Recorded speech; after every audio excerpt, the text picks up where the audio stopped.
Hello, hobby machinists. This is Jim. This is a little video slideshow of my Grizzly G0752. Got a couple of things to point out, kind of questions, really. I'm hoping somebody out there's got one of these or has some ideas on a few things. You can see it here sitting in the back of my Nissan Frontier. It just fits perfect, so if you're thinking about it and wondering how it's going to haul in a small import pickup, it worked pretty good. It squats down pretty good because that thing weighs like 340 or something with the crate and everything.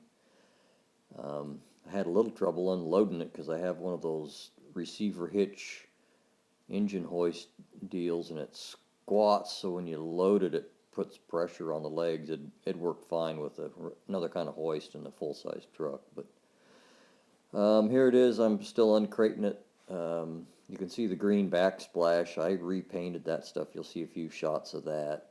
There's the panel, and in a while I'll show you the new display control panel that it came with. I have not put it on, and I'm not sure I will until I see somebody else use one of them and see how they work.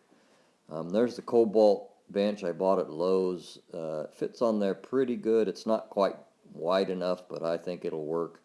I added a 3/4 inch piece of oak plywood to the top of it because the flimsy stuff that it came with was not going to do.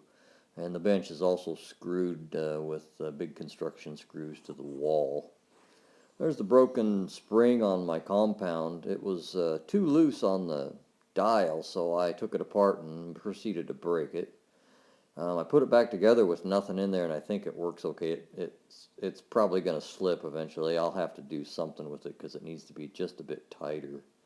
And you can see the original handles on there. They're both solid, so I didn't like them. The friction was just enough that I didn't like it. So I turned down a little aluminum one with a steel post for the center axle, and turned out really good. I like it. Don't know why they couldn't have done that and why they put two on there. It's so small you can't possibly turn one of them without banging your knuckle on the other one. There's the new tool post and the T-nut uncut at that point. The quick change gears, that's set up for turning. The big gear turns that lead screw really slow for a good feed rate. Thinking about trying to put a motor on the other end of that, and there's the shot of the coupler with the shear pin. Probably have to figure out how to pop that out of there to disable that if you're feeding from the other end. And there's the right hand side where you'd have to try to hook up a motor somehow.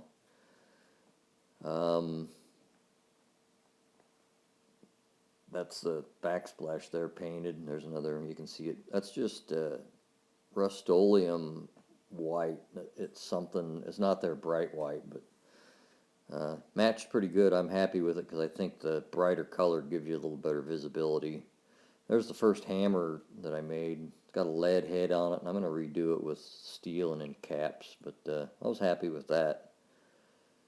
There's the shim. I had trouble with the tool post, and you can see shim's not straight under there, but it's like 25 thousandths aluminum, and I put one under the front and the back, and that reduced my problem with the thing pivoting when I tried to tighten it down. There's kind of a shot of the rack and the apron or the carriage. I think it feeds too fast by hand. I think the 602, I wonder if it's geared differently. If you look at the Grizzly manuals, it's not exactly the same between the two lathes in that particular area. There's the second handle I'm working on, the knurling setup. There's another shot of that display. I think coming up here is a picture of the new panel. They just sent it to you in the box, no instructions, no reason. Like it doesn't say like, here, put this in and replace the original. You can see looks like an on-off button and forward, reverse, or up, down, and then a rotary knob. That knob only goes 360, and the knob on the main panel, the original, it turns a bunch of times, several rotations to go from high to low. Like in the low pulley setting, you're going from about 90 RPM up to 800, I think. There's the new handle. I think I had another shot of that in there. I like that. Turned out good. Trying magnets on the tailstock to hold the wrenches so that they're not laying down there in the tray underneath. I don't know why they didn't put a cam lock on that tailstock. That would have been nice.